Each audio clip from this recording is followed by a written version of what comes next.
Good morning, Mr. sir. Good morning, ma'am. Good morning. Mr. Meena. Yes, sir. All right, better. Thank you, sir. Good. Lakshman Meena. Yes, sir. कहाँ राजस्थान के हैं मीना साहब? Yes, sir. Dholpur से? Yes, sir. अच्छा। मीना साहब,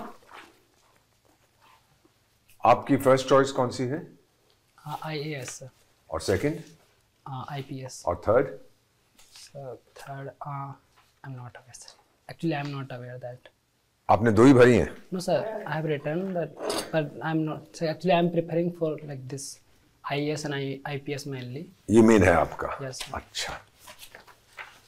आपने IAS को क्यों चुना मीना साहब? सर एक्चुअली मैंने मेरे क्षेत्र में देखा है। आराम से बैठिए। This is not a matter of life and death. ये कचहरी नहीं है, या हम आप सब आपके मित्र हैं। बताइए। हाँ सर, एक्चुअली मेरे क्षेत्र में मैंने देखा कि IAS का सोशल इन्फ्लुएंस बहुत अधिक है और उसकी प्रतिष्ठा भी अधिक है, तो उससे मैं प्रभावित हुआ था सर। उसके अलावा सर जो मेरे क्षेत्र में एक सर IAS ऑफिसर हैं, उन्होंने मेरे गांव में एक अभियान चलाया था, सोच बदलो गांव बदलो टीम। सोच बदलो गांव बदलो टीम। तो उसके थ्रू हम लोग उन्होंने अपने गांव को राजस्थान का आदर्श गांव घोषित करवा दिया। तो सर मुझे भी कुछ ऐसे करना था। दूसरी चीज़ सर, मेरे क्षेत्र में सोशल इंडिकेटर बहुत अच्छे नहीं हैं, तो उस दृष्टि से सर मुझे एक IAS एक बेहतर प्लेटफॉर्म लगता है सर। और सर मेरी पर्सनैलिटी के हिसाब से भी एक मेरे को बेहतर लगता है IAS। मीना साहब, मेरी उम्र कितनी होगी? सर आपकी? हाँ सर, 60 के अराउंड सर। मैं 72 साल का हूँ। Okay, sorry sir. Doesn't matter. आपने 60 क्यों बोला मुझे देखकर? इनकी 105 की है जो मेरे साथ बैठे।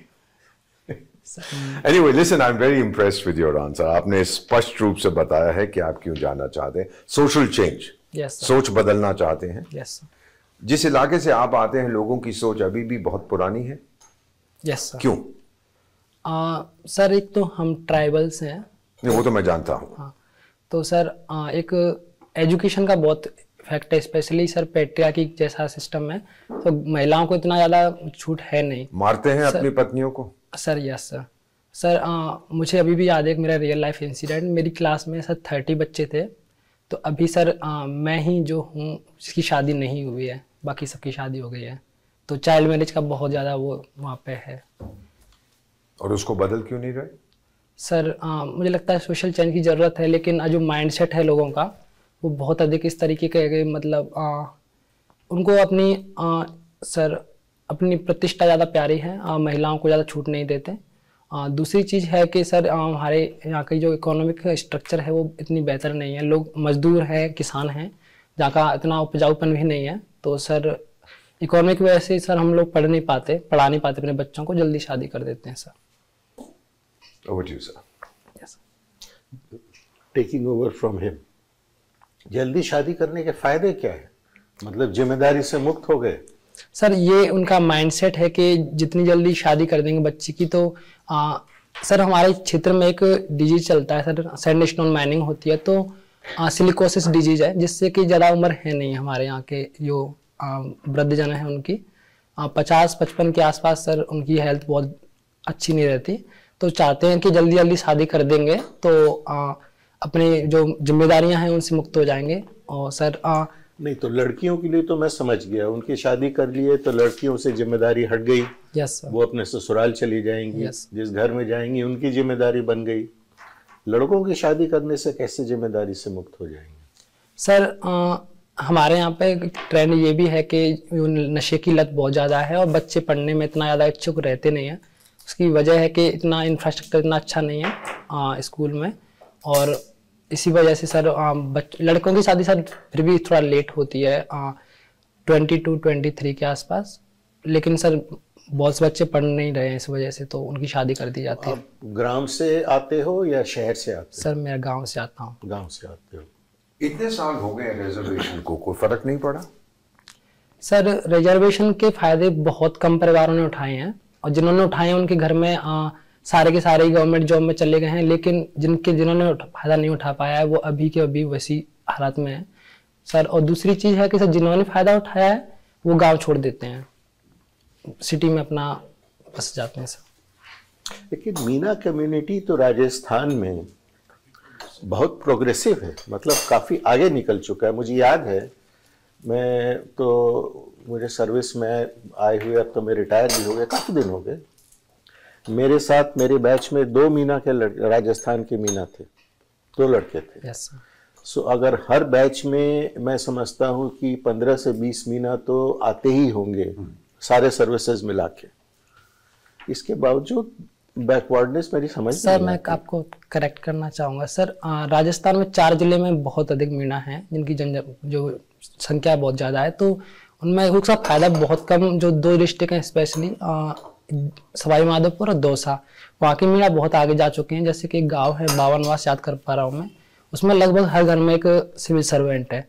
लेकिन सर वहीं जो धौलपुर और करौली, जो जहाँ से मैं बिलोंग करता हूँ, वहाँ की मीना इतने ज़्यादा आगे स्ट्रीम में नहीं आए, इसलिए रिजर्वेशन का फायदा बहुत। फिर वो उजले मीना और काले मीने वाला भी कुछ चक्कर है? Sir I am not aware for that. Okay okay okay, ठीक है। तो मैं आपसे पूछना चाहूँगा, आपके विषय थे पॉलिटिकल साइंस थे और जिसमें आपने ग्रेजुएशन किया। Yes sir. हमारी जो अभी लोकसभा है इसकी लाइफ कब खत्म हो रही है? सर 2024 में सर। 2024 में कब? सर जहाँ तक याद है मुझे मार्च 2024 में। मार्च? सर जहाँ तक याद है, सॉरी सर। अच्छा, आपको ठीक से नहीं याद है। यस। इलेक्शन कब होने हैं, अगली लोकसभा के इलेक्शन? सर नहीं पता सर। यार आप तो पॉलिटिकल साइंस के स्टूडेंट हो। Yes sorry sir. नहीं नहीं, सॉरी बोलने से नहीं काम चलेगा। लोकसभा की लाइफ खत्म होने के पहले लोकसभा की इलेक्शन तो हो जानी है। नई लोकसभा का गठन नहीं हो जाएगा तो फिर क्या होगा? पुरानी लोकसभा की लाइफ खत्म हो गई सर, उसका तो फिर राज्य कौन करेगा? सर टर्मिनेशन नहीं पता कब खत्म होगा वो, तो सर मुझे इलेक्शन का इसीलिए वो एग्जैक्ट मंथ याद नहीं है सर। जून के महीने में। Okay sir. So election April मई में हो जाने हैं, राइट? Right sir. राष्ट्रपति का चुनाव कैसे होता है? सर भारत में राष्ट्रपति का चुनाव एक प्रोपोर्शनेट सिस्टम से होता है, जहाँ पे जो एमपी हैं उनकी वोट वैल्यू होती है और जो एमएलएज की उनकी भी वोट वैल्यू निकाली जाती है। उसके बाद में सिंगल ट्रांसफरेबल वोट सिस्टम होता है सर। ये तो आपने रटी रटाई डेफिनेशन बता दी। प्रैक्टिस में क्या होता है? सर प्रैक्टिस में सर जो एमपीज की वैल्यू निकाली जाती है, वोट की वैल्यू निकाली जाती है। उसके अलावा कैसे एमएलए निकालते हैं? सर वो एमएलए की वोट के बेसिस पे निकालते हैं सर। एमएलए की वोट की वैल्यू पॉपुलेशन के रेशियो के हिसाब से निकलती है। तो जैसे हरियाणा का उदाहरण दीजिए, आप हरियाणा के हो ना? नहीं सर, सॉरी, राजस्थान का उदाहरण दीजिए। जैसे राजस्थान की पॉपुलेशन सर 6,86,00,000 है। कब की? 2011 की जनगणना के अनुसार। तो उसके ऊपर निकालते हैं? नहीं सर, जो वहाँ का एमएलए हैं राजस्थान के, वो 200 हैं। जनसंख्या कौन से साल की लेते हैं? सर नहीं सर, जनसंख्या सर 2001 की लेंगे सर। सर मुझे आपको नहीं याद है? No sir. आपने कहा कि आप बैडमिंटन खेलते हो। Yes sir. किस लेवल तक खेलते हो? नहीं सर, मैं किसी लेवल तक नहीं खेला हूँ सर। मैं कॉलेज में हॉस्टल में बैडमिंटन खेला करता था, तो मुझे उसी के हिसाब से मैं किसी लेवल पे नहीं खेला हूँ सर। आपको बैडमिंटन में दिलचस्पी है? Yes sir. तो इंडिया के चैंपियन 2-3 पुरुष और महिला खिलाड़ी का नाम बता सकते हैं? Yes sir. बताइए। सर महिलाओं में सर साइना नेहवाल, उन्होंने ओलंपिक में ब्रॉन्ज मेडल जीता था 2012 में। उसके अलावा सर पीवी सिंधु हैं, उन्होंने 2 ओलंपिक मेडल जीते हुए हैं, सिल्वर और ब्रॉन्ज। और सर विश्व चैंपियनशिप भी तो जीती है। यस सर, विश्व चैंपियनशिप भी जीती है सर। 2 बार विश्व चैंपियनशिप रह चुकी हैं वो। 2 नहीं, 1 बार रह चुकी हैं। 2 बार रह चुकी हैं? 2 बार रह चुकी हैं सर। सर और सर ये पुरुषों में बात करें तो सर अभी लक्ष्य सेन बहुत अच्छा कर रहे हैं। उसके अलावा HS प्रणॉय हैं और सर पुलेला गोपीचंद भी रह चुके हैं पहले भी। लीला गोपीचंद तो बहुत पहले रह चुके हैं। Yes sir. और हमारी एक फेमस फिल्म एक्ट्रेस है, उनके पिताजी भी रह चुके हैं। यस सर, प्रकाश पादुकोण है सर। प्रकाश पादुकोण। अखबार पढ़ते हो? यस। कौन सी अखबार पढ़ते हो? Sir the Hindu sir. The Hindu. The Hindu क्यों? सर मद्रास का अखबार है, तुम राजस्थान में रहते हो। सर द हिंदू का दिल्ली एडिशन भी आता है सर। अच्छा। किसी ने बताया कि यूपीएससी के लिए हिंदू पढ़ना अच्छा होता है। यस सर, ये भी एक फैक्टर है सर। ओके, तो कल के, आज के और कल के अखबार में सबसे इम्पोर्टेंट न्यूज़ क्या आपने पढ़ा है? हाँ सर, आज का अखबार तो पढ़ा नहीं है सर मैंने अभी। कल के अखबार में एक न्यूज़ थी, तो एक रेड सी में उन्होंने ड्रोन से अटैक हुआ है, जो हाउतीज हैं उन्होंने अटैक किया था। एक लाइबेरिया का सर वो था जो भारत की तरफ आ रहा था वेसल, उस पर अटैक कर दिया था। पहली न्यूज़ ये थी। दूसरी न्यूज़, एक सवाल है, हाउती ने किया था ये कैसे मालूम? सर ये खबर आ रही है सर, और उन्होंने क्लेम भी किया है सर। क्लेम किया है? Yes sir. अच्छा, मुझे नहीं मालूम। और दूसरी जो खबर है सर, मैंने एडिटोरियल पढ़ा था, तो वो टेलीकम्युनिकेशन बिल पे था एक एडिटोरियल। और तीसरा जो है, तीसरा है सर, भारत ने पहली बार ऑस्ट्रेलिया को टेस्ट में हराया है सर, टेस्ट सीरीज में। किसको? ऑस्ट्रेलिया को सर। भारत महिला टीम ने यस। चलिए ठीक।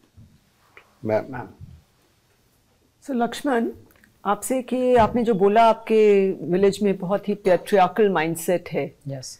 और चाइल्ड मैरिजेस भी बहुत होती हैं, लेकिन आपने फिर कहा रिजर्वेशन बहुत ज़रूरी है। तो ये किसका, जब इतनी जल्दी सबकी शादियां हो जाती हैं और तो विमेन तो आ ही नहीं पाएंगी, महिलाओं को तो आगे आने नहीं दिया जाता है। महिला पढ़ती भी हैं आपके यहाँ? क्या पढ़ने दिया जाता है उनको? मैम, सिर्फ जिन फैमिलीज का इकोनॉमिक स्टेटस अभी अच्छा हो गया है उनकी महिलाएं पढ़ती हैं, लेकिन ज्यादातर महिलाएं सर नहीं पढ़ती हैं। मैम, मेरा गांव का स्कूल 8वीं तक है, तो 8वीं तक ही पढ़ती हैं। 8वीं तक तो पढ़ती हैं? सब महिला जाती हैं? हाँ सर मैम, अभी सभी जाती हैं, 8वीं तक सब जाती हैं। और ये पेट्रियार्कल माइंडसेट जो आपने कहा, इसका क्या इलाज है? कहाँ से शुरुआत होनी चाहिए? आप कुछ कर सकते हैं अगर आप सर्विसेज में आए, और जो आपके पहले गए हैं, जो और कम्युनिटी से गए हैं, बाहर निकले हैं, वो आपकी कम्युनिटी में कुछ भी कर पाते हैं, करते हैं? जो IAS वाले आए हैं और आए हैं, कुछ करते हैं आपके यहाँ? कि बिल्कुल छोड़ के आपने कहा गाँव से चले जाते, तो फायदा क्या हुआ? पढ़ाई लिखाई का सब चले गए, उसको तो भाई वैसे का वैसा सिचुएशन छोड़ दिया। Yes ma'am. मैम, मुझे लगता है कि सबसे पहले इसका इलाज है, वो है मैम अवेयरनेस, एजुकेशन फैलाने की ज़रूरत है। कि बहुत लोगों को पता ही नहीं है कि हम जो कर रहे हैं वो इलीगल भी है, जैसे डोमेस्टिक वायलेंस क्राइम है मैम, वो बहुत लोगों को पता भी नहीं है। उनका महिलाओं को भी नहीं पता है। इसकी वजह यह भी है कि वो कंप्लेंट नहीं करती, तो लोगों वैसे ठीक है, फ्री हैंड मिल जाता है। पता नहीं क्राइम है, लेकिन वैसे ठीक है, करते रहो, ये माइंडसेट है कि कोई बात नहीं, मार लिया तो कोई बात नहीं, क्राइम जब पता चलेगा तो तब बंद करेंगे। महिलाओं को अपनी संपत्ति मानते हैं, तो वो वजह है उनकी। तो उनको महिलाओं की राइट्स के बारे में इतना है नहीं, अपने भी राइट्स के बारे में। क्यों है, आपको क्यों लगता है ऐसा है? मैम, इसकी अवेयरनेस, एजुकेशन की कमी है। दूसरी चीज है, आप क्या करेंगे अगर आप पोजीशन में आए? कुछ करेंगे इसके बारे में? मैम, जैसे कि हमारे एरिया में हमारे जो एक सिविल सर्वेंट हमारे एरिया से हुए हैं, उन्होंने सोच बदलो गाँव बदलो टीम चलाई है, जो कि इसी पे काम करती है कि लगातार लोगों के साथ सेमिनार वगैरह करती है। मैम, अगर मैं बनता हूँ, हुआ है? सॉरी मैम, उसका असर हुआ है? हाँ मैम, थोड़ा बहुत हुआ है मैम। जैसे हमारे यहाँ एक उत्थान भवन बना है, जहाँ पे महिलाओं को हायर एजुकेशन के लिए फ्री में शिक्षा देते हैं। जो लोग गवर्नमेंट सर्विस में ऑलरेडी हैं, वो फ्री में शिक्षा देते हैं मैम। तो थोड़ा बहुत फ़र्क हुआ है, महिलाएं थोड़ा बहुत आगे भी आ रही हैं। अगर मैं बनता हूँ तो मैम, मैं उसी का एक तो पार्ट बनूंगा उस टीम का। दूसरा है जो मैम हमारे यहाँ से, आपको कैसे पता आप अपने काउडर, आपको होम कार्डर मिलेगा? कहीं भी मिल सकता है मैम। वो सोच बदलो ग्लोबल टीम ऐसी नहीं है कि आपको होम कार्डर की जरूरत है, आप उसमें जुड़ सकते हो, और जब जब आपको मौका मिलेगा वहाँ पे आके आप काम कर सकते हो। दूसरी जो मैं करूँगा मैम, मैं एक जो युवा हैं जिनको थोड़ा समझ है, उनकी एक टीम बनाऊंगा, ताकि वो एक अवेयरनेस भी फैला सकें, और जो कैसे क्राइम्स हो रहे हैं, जैसे कि डोमेस्टिक वायलेंस वगैरह, उनके खिलाफ एक आवाज़ भी उठा सकें, सशक्त आवाज़ के तौर पे। तो और घर से शुरू होता है। Yes, पहले ma'am. सबसे पहले मदर्स को आप ट्रेन करेंगे, फिर उनकी बच्चों को, महिलाओं को, अपने बेटों को, क्योंकि ये मानसिकता बेटों से ही चलती है ना आगे, तो बेटों की मानसिकता बदलनी पड़ेगी। सिर्फ महिलाओं को आप पढ़ा दें और बेटों की मानसिकता वहीं की वहीं, तो कुछ होगा नहीं। तो मैं मानसिकता के ही लिए ही मैं बात कर रहा तो था। लड़कों को भी आपने सिर्फ कहा महिलाओं की एजुकेशन, सिर्फ महिलाओं की एजुकेशन लेके क्या करेंगे, उनकी मानसिकता तो वहीं की वहीं। सॉरी मैम, मैं युवाओं की एजुकेशन की बात कर रहा था कि वो अपने घर वालों को समझा सकें कि कितना जरूरी है महिलाओं का पढ़ना। अगर वो आगे आएंगी तो कितना घरों की स्थिति में बदलाव आ सकता है। तो उस तरीके से मैं, और जितनी भी स्कीम्स हैं उनके बारे में मैं उनको अवेयर कराना चाहूँगा। कितने भाई बहन है आपके मीना साहब? सर हम 4 भाई और 1 बहन है। अभी भी अपनी बेटियों को मार देते हैं? सॉरी सर, बेटियों को मार देते हैं? आपकी नहीं कम्युनिटी में? सर, ऐसे केस अभी तो नहीं होते सर। पहले होते थे? पहले होते थे सर। जब से मेरे को याद है तब से मैंने ऐसे केस देखा नहीं, पर होते हैं सर। ये फीमेल फोर्टिसाइड का प्रेफरेंस उनकी बेटों की होती है? हाँ सर, बेटों की प्रेफरेंस होती है। और ये क्रीमी लेयर की जो बात होती है रिजर्वेशंस में कि नहीं होने चाहिए, आपका क्या व्यू है इस पे? होना चाहिए या नहीं? मुझे लगता है कि रिजर्वेशन में क्रीमी लेयर की बहुत जरूरत है, स्पेशली सब मैम SC और STs में। नहीं, आपको मिल गई तो आपके बच्चों को तो बेस्ट एजुकेशन मिल गई, सब कुछ मिल गया, तो उनको भी रिजर्वेशन मिलनी चाहिए क्या, आपके बच्चों को और बच्चों के बच्चों को? नहीं, क्रीमी लेयर रहेगी मैम, तो उनको मतलब जो पहले से डेवलप्ड हो चुके हैं उनको उस क्राइटेरिया से निकाल देंगे, रिजर्वेशन के क्राइटेरिया से। और जिन परिवारों को जरूरत है, तो क्रीमी लेयर नहीं होना चाहिए ना, जो क्रीमी लेयर में आ चुके हैं उनके रिजर्वेशन नहीं होना चाहिए। हाँ, बिल्कुल। और लास्ट क्वेश्चन, अब आपने बोला कि एनवायरनमेंट आपका बहुत वहाँ पे सिलिकोसिस हो जाती है माइनिंग की वजह से and all that. Yes ma'am. तो एनवायरनमेंट के अभी आपने पढ़ा होगा COP28 हुआ है UAE में, तो उसके बारे में कुछ आपको 1-2 डिसीजंस के बारे में कुछ आइडिया है, बताएंगे आप? Yes ma'am. जैसे कि और क्या यहाँ पे लागू हो सकते हैं वो?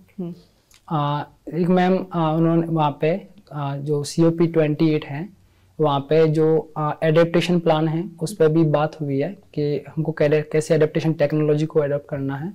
दूसरा है मैम जो क्लाइमेट हेल्थ को लेके पहली बार ये प्लेज हुई है कि क्लाइमेट हेल्थ पे भी हेल्थ सेक्टर से क्लाइमेट पे क्या फर्क पड़ रहा है और क्लाइमेट हेल्थ को कैसे टैकल किया जाएगा। जो तीसरा है मैम वो जो लॉस एंड डैमेज फंड है उसके बारे में भी मैम उसको ऑपरेशनलाइज किया गया है ma'am. Very good. And agreement हुआ है कि फॉसिल फ्यूल्स को हटाया जाएगा। Yes ma'am. लेकिन आपके यहाँ एक लास्ट पॉइंट इसके ऊपर जो आप बोल रहे हैं सिलिकोसिस हो रहा है लोगों को, तो यहाँ पे कुछ इसका कुछ मैम इसको सिलिकोसिस सॉल्यूशंस हैं इसके लिए कि नहीं है? मैम सिलिकोसिस वैसे किसी पॉल्यूशन की वजह से तो नहीं होता है मैम, माइनिंग की वजह से हो रहा है ना, तो माइनिंग इज कॉजिंग दैट ना, क्योंकि उसको कैसे हैंडल किया जाए, दैट्स अ पोल्यूशन ओनली ना, उसका जो निकलता है। हाँ मैम, तो माइनिंग की वजह से बाय प्रोडक्ट। COP28 का तो नहीं पता, पर ma'am Rajasthan in general ma'am Rajasthan ऐसे गवर्नमेंट की एक पॉलिसी है जिसमें सिलिकोसिस जिन मजदूरों को हो चुका है उनको एक वो उनकी मृत्यु के बाद में उनका स्टॉप कैसे किया जाए? स्टॉप मैम जैसी पॉलिसीज हैं गवर्नमेंट की, उनको ऐसे माइनिंग को सेफ माइनिंग होनी चाहिए और मजदूरों के लिए जो पूरा उनका ध्यान रखा जाना चाहिए, जैसे कि क्या पहने, मास्क वगैरह पहन के करें, प्रोटेक्टिव मेजर्स की जरूरत है। और मैम बहुत इलीगल माइनिंग भी होती है, तो उस पर गवर्नमेंट का। आपकी अभी शादी नहीं हुई है? नहीं मैम सर।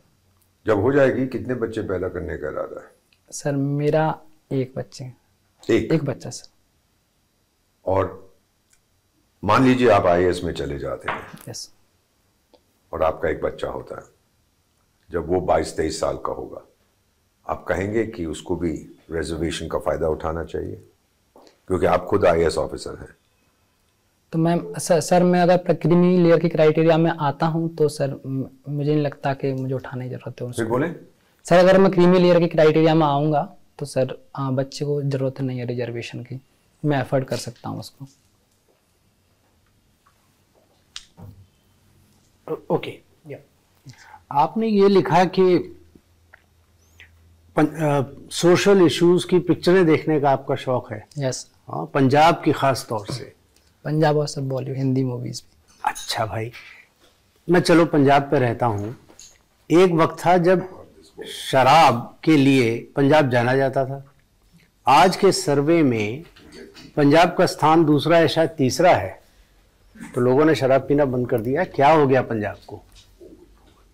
सर इस चीज़ के बारे में पता तो नहीं है सर मुझे, पर मुझे लगता है सर एक थोड़ा शिक्षा का प्रभाव पड़ा होगा। और दूसरा है कि सर जो ग्लैमराइजेशन कल्चर है वहाँ पे कि शराब पीना कोई दिक्कत बड़ी वाली बात नहीं है, तो उसके बाद थोड़ा बहुत अवेयरनेस हुई होगी सर। मैं गैस आप समस्या पे पकड़ नहीं रहे हैं। मैंने समस्या क्या है? ये तो अच्छी चीज़ है अगर लोग शराब छोड़ रहे हैं, थोड़ी कम कर रहे हैं। Yes sir. समस्या क्या है? छोड़ने के पीछे बाकी किस्म की ड्रग्स ने घर कर लिया है, इसलिए शराब कम हो रही है। Okay sir. वो है समस्या। अब उसके बारे में आप मुझे क्या बता सकते हैं? आपको पंजाब कार्डर में IAS DM किसी जगह का बना दिया गया, तरन तारण। Yes sir. ठीक है, कोई बॉर्डर एरिया का, गुरदासपुर वगैरह। तो क्या आप समस्या आपको क्या क्या लगेगी? किस प्रकार से नशाबंदी का आप करेंगे? 3 चीजें बताइए। उनके ड्रग्स के आने पर आप कैसे रोक लगाएंगे, उनके कंजम्पशन पे किस प्रकार क्या करेंगे, और जो पीड़ित हैं, क्योंकि मैं उन्हें एडिक्ट नहीं कहूँगा, पीड़ित कहूँगा। Yes sir. ठीक है, उनको ठीक करने के लिए आप क्या करेंगे? DM हैं आप, सोच लीजिए। सर जो वहाँ पे पंजाब में ड्रग्स की तस्करी होती है, स्पेशली अभी ऐसे एक एग्जांपल है कि पाकिस्तान से एक ड्रोन्स के थ्रू सर वो वहाँ पे वो इलीगल माइनिंग, इलीगल वो हुआ था ट्रैफिकिंग ड्रग्स की। तो सर उसके लिए मैं जो बॉर्डर पे है वो मैकेनिज्म स्ट्रिक्ट करूँगा सर। दूसरी चीज़ है कि जो drugs and psychotropic substances act है सर, उसके जो तहत जो प्रोविजंस हैं उनको स्ट्रिक्टली लागू करने की कोशिश करूँगा। नहीं, तो शब्दों में वही चीज स्ट्रिक्टली करूंगा। Security has been beefed up, things have become, वो तो समझ गए पॉइंटेडली। तीसरा सर जो मूवीज का मैं सहारा लूंगा, मूवीज का, सोशल मीडिया का इस चीज में कि जो इतना जिसको ड्रग्स को इतना वो किया जाता है, इसको प्रमोट किया जाता है, ड्रग्स वगैरह मूवीज में दिखाया जाता है, काफी मूवीज में सर उस कल्चर को मैं प्रमोट किया जाता है। नहीं सर, दिखाया जाता है कि नशा करना कोई ऐसे एक शान की बात मानी जाती है कई बार। तो सर उसको मैं कोशिश करूंगा कि वो कल्चर खत्म हो जाए। और सर जो एक जो मैं सर जो मेंटल हेल्थ पे भी फोकस करना चाहूँगा इसमें, जैसे मनोदर्पण ऐप है सर, मानस है, उसके थ्रू सर मैं जो समस्या है अकेलेपन की समस्या की वजह से ये ऐसी ड्रग्स जैसी एडिक्शन बनती हैं। जो रिहेबिलिटेशन सेंटर होता है, डी एडिक्शन सेंटर होता है, उसकी क्या क्या कंपोनेंट्स हैं, क्या उसमें सब कुछ होता है जिसके जरिए से लोगों को रिहेबिलिटेट किया जाए? सर कंपोनेंट्स के बारे में सर मुझे नहीं पता, पर आपको एक अस्पताल सेटअप करना है डी एडिक्शन सेंटर के लिए। तो आपके हिसाब से, और बिल्कुल नई जगह में करना है, तो आपने क्या क्या चीज़ों को, किस स्पेशलिस्ट को पकड़ेंगे, क्या क्या चीज़ों की ज़रूरत है? सर स्पेशली वहाँ पे एक जो साइकोलॉजिस्ट हैं उनकी ज़रूरत है। ओके, एक ताकि वो उनकी समस्याओं से समझ सकें और डील कर सकें। ठीक। दूसरा है सर वहाँ के जो इन्वायरमेंट है वो ऐसा क्रिएट किया जाए कि ताकि वो कंफर्टेबल महसूस कर सकें और अपने इस एडिक्शन को त्याग सकें। वो तो आदमी को तो मालूम ही नहीं चल रहा, उसके तो हेलुसिनेशंस आ रहे हैं, उसे कुछ का कुछ दिखाई दे रहा है। सर उसके लिए ऐसी एक्टिविटीज करवाएं ताकि उनको इसकी लत का ध्यान भी ना आए, वो इन एक्टिविटीज में एंगेज रहे।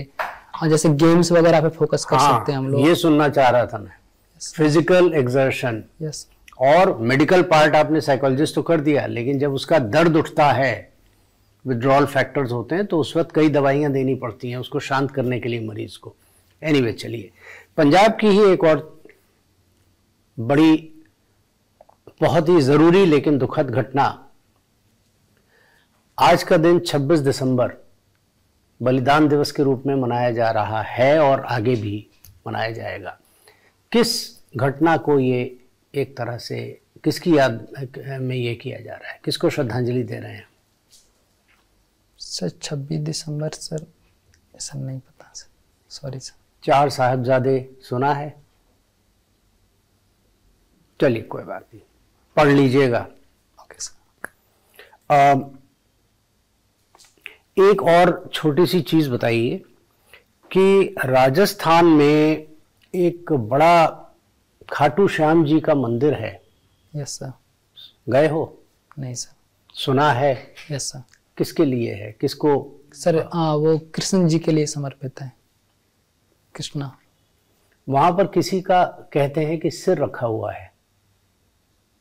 सर सिर के बारे में नहीं पता। श्याम जी से तो जाहिर है कि, लेकिन कोई मंदिर, उसमें कोई खास बात है जो पूरे भारत में कहीं, पूरे विश्व में कहीं नहीं है। चलिए कोई नहीं, आई एम थ्रू। अच्छा लक्ष्मण, एक बात मुझे बताएंगे, आप राजस्थान से आते हैं। Yes sir. गुर्जर प्रतिहारों के बारे में भी आपने सुना होगा, यस। और आपने ग्रेजुएशन भी इतिहास से किया हुआ है। अच्छा, गुर्जर प्रतिहार अपने आप को लक्ष्मण के वंशज कहते हैं, आप इस बात से परिचित हैं? सर नहीं सर, इस बात। हाँ, आपका इतिहास रहा हुआ है, अपने आप को लक्ष्मण के वंशज कहते हैं गुर्जर प्रतिहारस। सर लक्ष्मण के वंशज का नहीं पता सर, पर गुजरात प्रतिहारों के वंशज राजपूत माने जाते हैं। अच्छा, राजपूत और क्षत्रिय में क्या फ़र्क है? क्या दोनों एक ही अवधारणा है या फिर दो अलग बातें हैं ये? सर क्षत्रिय और राजपूत क्या अलग हैं? सर, कुछ है फ़र्क इसमें?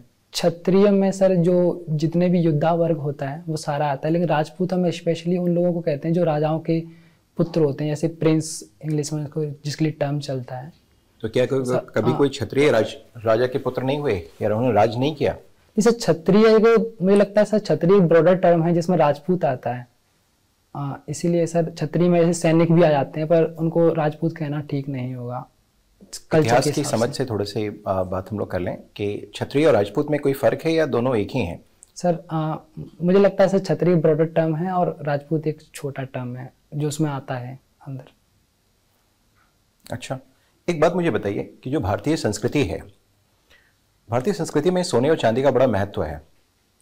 जन्म से लेकर मरण तक आप देखेंगे सोने की बड़ा हमेशा उसकी जरूरत पड़ती है, हमेशा सोने का यूज़ किया जाता है। देखा होगा आपने, चाहे उत्तर भारत हो, दक्षिण भारत हो, हर जगह आपने देखा होगा सोने का बहुत ज़्यादा यूज़ करते हैं। मतलब सोना हमारे यहाँ बहुतायत मात्रा में है, लेकिन भारत में सोने के खाने नहीं है, चांदी के खाने भी बहुत ज़्यादा नहीं है। फिर कैसे हमारी संस्कृति का ये हिस्सा बन गया? सर जहाँ तक मुझे याद है सर, यमन से हमारा आयात निर्यात होता था। यमन? यस सर, यमन जो अच्छा। हमारा प्राचीन भारत है उस टाइम पे, तो उस टाइम पे निर्यात के रूप में हम लोग सर ये स्पाइसेस वगैरह और उनका करते थे निर्यात, लेकिन सर इंपोर्ट के रूप में हमें ये सोना और जो प्रीशियस मेटल्स हैं वो मिलते थे।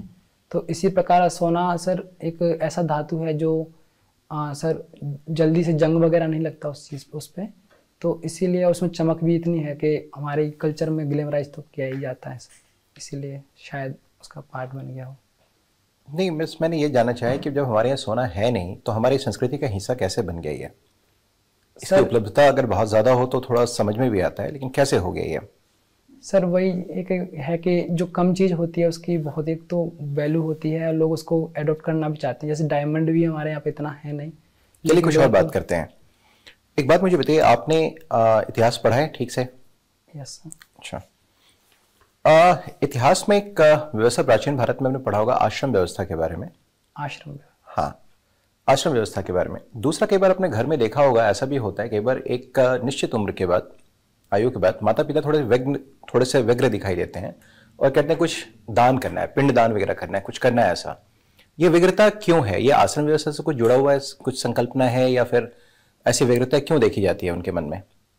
मुझे लगता है सर ये 50 की उम्र के बाद में होता है जनरली। क्यों 50 की उम्र ही क्यों? क्योंकि सर उसके बाद में जो उम्र की बढ़ने के साथ में मतलब ये उम्र कम होती जाती है इंसान की जीने की, तो वो चाहता है कि बैकुंठ लोक मिले। अब इस एज में दान करेंगे हम लोग तो उस एज में हमें अच्छा जीवन मिलेगा। आपने आश्रम व्यवस्था को पढ़ा है, सुना है कभी आश्रम व्यवस्था के बारे में? कितने आश्रम होते हैं? 4 आश्रम होते हैं सर। अच्छा, क्या आश्रम होता है, क्या है वैसे आश्रम? सर जो भारत की फिलोसॉफी है उसमें अपनी जो इंसान की एज है उसको 4 भागों में डिवाइड किया जाता है, ताकि किस एज में क्या करना बेहतर उचित रहता है उसको बांटने के लिए। कौन कौन से आश्रम है सर? सर नाम याद नहीं है सर, सॉरी सर, नहीं सर। अच्छा, कोई बात नहीं। अच्छा, आपका ऑप्शनल पेपर क्या रहा हुआ है? ऑप्शनल क्या लिटरेचर। क्यों आपने इतिहास छोड़ के हिंदी साहित्य क्यों लिया है? सर मेरा हिस्ट्री ऑनर्स नहीं था, मेरे पास जो बीए प्रोग्राम था इसमें मैंने हिस्ट्री और पॉलिटिकल साइंस को साथ में पढ़ा हुआ था। दूसरी चीज़ ये है सर कि इसलिए मैंने एक्सप्लोर करना शुरू किया कि मैं कौन सा सब्जेक्ट लूँ, इतिहास लूँ या पॉलिटिकल साइंस लूँ ऑप्शनल के लिए। तो मुझे किसी सीनियर ने रिकमेंड किया कि तुम हिंदी को भी एक बार कंसीडर कर सकते हो। चूँकि मैंने सर 3 सेमेस्टर में हिंदी को भी पढ़ा था जनरल इलेक्टिव के तौर पे, तो मुझे उसकी बेसिक अंडरस्टैंडिंग थी। उसके बाद में मैंने जब सिलेबस देखा तो मुझे वो उसका सिलेबस मुझे बेहतर लगा कि मैं इसमें अच्छा कर सकता हूँ। और सर एक ट्रेंड चल रहा, ऐसे बोलते हैं ट्रेंड चल रहा था, सीनियर्स ने बताया कि अच्छा मार्किंग मिल रहा है इसमें, अच्छा, तो आप इसमें कंसीडर कर सकते अच्छा, मुझे एक बात बताएंगे कि साहित्य का जो है, साहित्य में भाषा का क्या महत्व है? सर साहित्य में भाषा एक संप्रेषण का माध्यम है भाषा, जिससे कि हम कवि या लेखक अपने विचारों को पाठक की समझ रख सकता है। चंपू शैली के बारे में कुछ सुना है आपने? चंपू साहित्य शैली, चंपू के बारे में? चंपू शैली सर, यस सर। क्या होता है ये? चंपू शैली सर साहित्य में एक ऐसी टर्म है कि जिसमें बोले तो कि सर एक छिछले स्तर का साहित्य को बोलते हैं वो। निश्चित हैं आप इस बात को लेकर? सर मुझे इतना ही याद आ रहा है सर। अच्छा अच्छा, आपने पृथ्वीराज चौहान के बारे में सुना होगा? अच्छा, उनके ऊपर में चंद्र बरदाई ने कुछ लिखा है। Yes sir. क्या नाम है उस किताब का? पृथ्वीराज रासो सर। पृथ्वीराज रासो। यस। अच्छा, क्या है इसका थीम, क्या है पृथ्वीराज रासो का? सर इसमें पृथ्वीराज और जो मोहम्मद गौरी के बीच में जो उत्तरायण का युद्ध हुआ था उसके बारे में है कि पृथ्वीराज के साथ किस तरीके से धोखा हुआ था। फिर भी धोखा होने के बावजूद भी पृथ्वीराज ने उसकी किडनैप होने के बाद भी उन्होंने मोहम्मद गौरी को मार दिया था। अच्छा, जो पृथ्वीराज चौहान के ये जो के ऊपर जो किताब लिखी गई है, पृथ्वीराज रासो जो लिखा गया है, इसे हम साहित्य के किस श्रेणी में रख सकते हैं? सर इसको अभी के हिसाब से महाकाव्य माना जाता है। महाकाव्य माना जाता है? Yes sir. क्या महाकाव्य की क्या परिभाषा है? सर वैसे महाकाव्य की परिभाषा है कि एक अपने काल की ज़्यादातर घटनाओं को समेटता हो, छंद के स्तर पर बहुत वैविध्य हो उसमें। और वैसे पृथ्वीराज रासो में 66 प्रकार के 68 प्रकार के छंद पाए जाते हैं। कितने प्रकार के? 68 प्रकार के छंद। अच्छा। और इसकी रस योजना 3 रस होते हैं हिंदी में जो मेजर रस हैं, जैसे कि शांत रस, वीर रस और सर तीसरा याद नहीं सर। जो 3 रस हैं उनमें से एक होना चाहिए रस। तो ये पृथ्वीराज रासो में एक वीर रस है, तो उस तरीके से इसको महाकाव्य। श्रृंगार रस। श्रृंगार रस, सॉरी। अच्छा, ठीक है। अच्छा, पत्र लेखन के बारे में भी आप जानते हैं? Yes sir. कितने प्रकार के पत्र होते हैं साहित्य में के लिहाज से बात करें तो? सर प्रकार नहीं पता। एडवर्टीजमेंट सुना है आपने? एडवर्टीजमेंट भी क्या एक पत्र है? पत्र है, प्रकार है वो? सर एडवर्टीजमेंट को एक अधिसूचना के रूप में माना जाना चाहिए मेरे हिसाब से। चलिए, मेरी तरफ से एक आखिरी प्रश्न ले लेते हैं, इतिहास से ही जाते हैं। जब इतिहास पढ़ते हैं तो कई बार हमने ये देखा है कि कालिदास की तुलना कर दी जाती है शेक्सपियर के साथ कर दी जाती है, जबकि ये तो बहुत बाद के लोग हुए। नागार्जुन को की तुलना कर दी जाती है आइंस्टीन के साथ, ये भी बहुत बाद में हुआ, आइंस्टीन भी बाद में हुए, नागार्जुन बहुत पहले हो गए। ऐसा क्यों कहा जा रहा है? क्यों नहीं उनको आइंस्टीन को कहा जा रहा है, नागार्जुना कहा जा रहा है, या फिर शेक्सपियर को कालिदास कहा जा रहा है? कालिदास की तुलना शेक्सपियर से क्यों की जा रही है?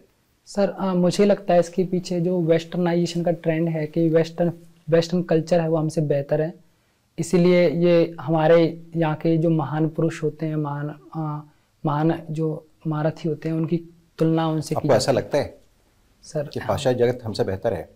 सर मुझे नहीं लगता सर, ये जो हमारी कल्चर का जो ट्रेंड। चलिए, मैं थोड़ी मदद करता हूँ आपकी। कहीं इसका कुछ लेना देना इतिहास लेखन से भी है? Sir yes sir. क्या सर जो भारत का इतिहास है और जो भी जिस देश दुनिया का इतिहास है वह मैक्सिमम सर जो वेस्टर्न एंगल से लिखा गया है, जहाँ पे जो वेस्टर्न की जो उनकी फिलॉसफी है वही डोमिनेट करती है।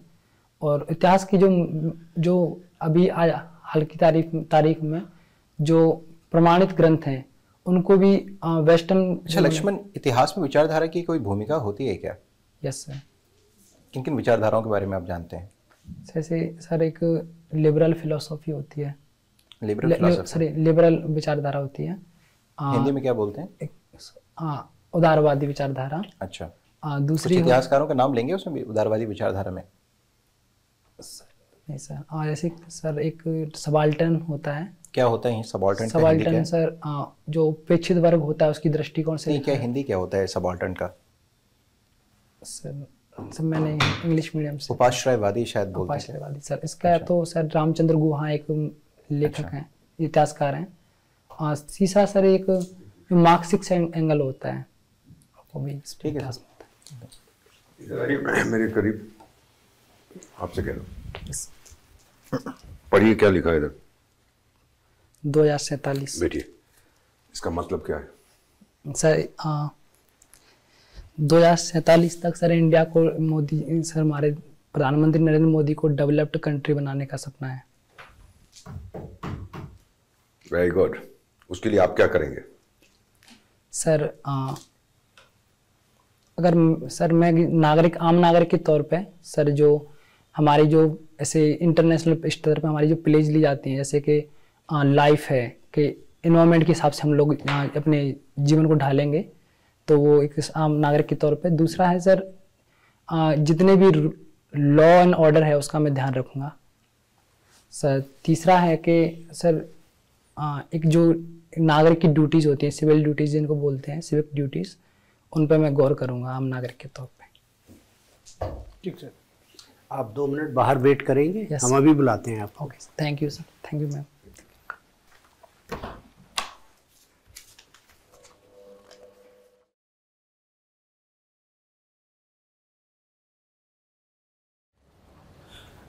मैं आई कम सर? आ जाओ बेटा, आइए बैठिए। आराम से बैठिए। सर चलिए लिखिए। तनाव में तो नहीं है आप? सर थोड़ा नर्वस तो हूँ सर। अच्छी बात है। मैम 13 फरवरी को। 13 फरवरी। यस। थोड़ा वक्त है अभी, उसमें आप कई चीज़ें इम्प्रूव कर सकते हैं। देखिए, पहली चीज़ तो ये कि आप स्टिफ होके मत बैठिए, आराम से हाथों को थोड़ा सा इस्तेमाल कीजिए अपनी अभिव्यक्ति के लिए।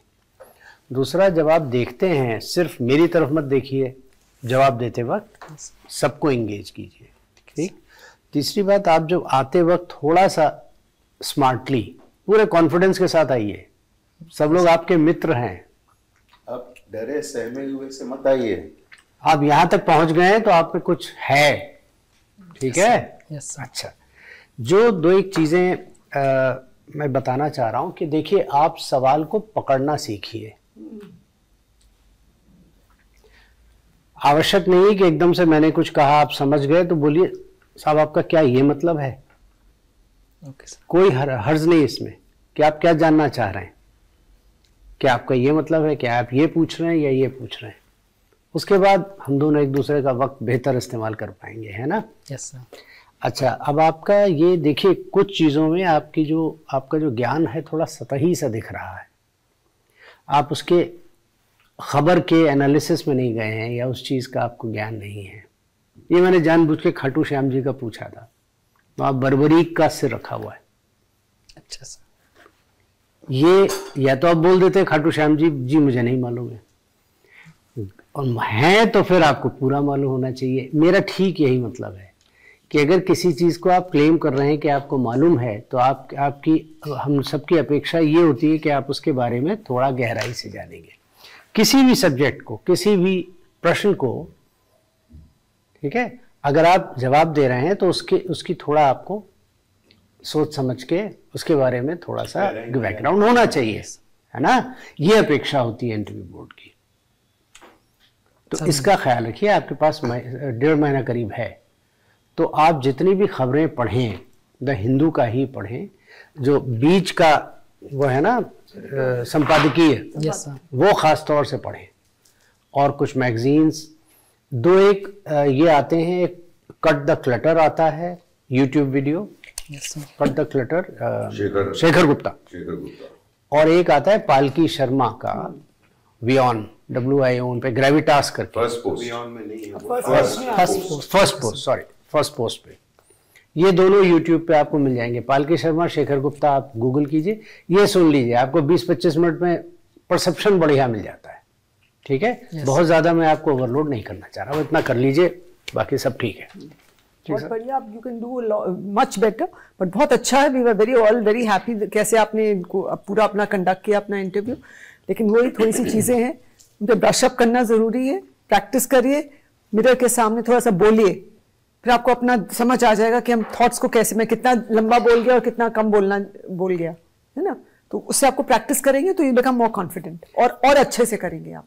अभी बहुत अच्छा कर रहे हैं, इससे और अच्छा हो मैं जाएगा। जरा सा इंटरप्ट करूंगा। देखिए अभी आप में 15 से 20 मार्क्स इंटरव्यू में और कमाने का स्कोप है, मैं इस तरह से बोल रहा हूँ मोटा मोटी। Yes sir. और यहाँ 2-2 मार्क्स पे आपकी सर्विस ही बदल जाती है कि नहीं? Yes sir. तो उस हिसाब से मेहनत कीजिए कि मुझे 15-20 मार्क्स एक्स्ट्रा लाने हैं। चलिए, वेलकम टू द IAS। एक राय सर मैं भी देना चाहूंगा। आपको अभी करीब 1.5 महीना का वक्त है ना इंटरव्यू के लिए।